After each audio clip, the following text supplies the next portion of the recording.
What's up mga sir? Meron tayong na-order no sa Lazada. Galing to ibang bansa kung makikita nyo. Ito lang siya, share ko lang tong ilaw na to. Baka lang kasi may mga gusto rin bumili ng ganitong ilaw. Ano to, third brake light or ginagamit rin sa likod. Pwede siyang left and right. So ito yung ano niya, pag pinower on mo siya. Ayan, meron siyang ganyan. Pag pinower on, ayan, meron siyang parang effect na konti. Si ilaw ng pula. Tapos once na nag-brake kayo, ito lalabas na ilaw. Ayan. Parang mag-blink-blink lang siya. Tapos steady. Dalawang blink, tapos steady.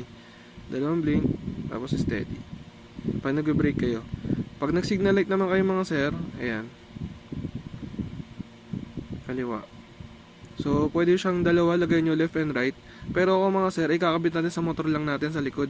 Para medyo visible din no, pag nag-brake tayo. Ang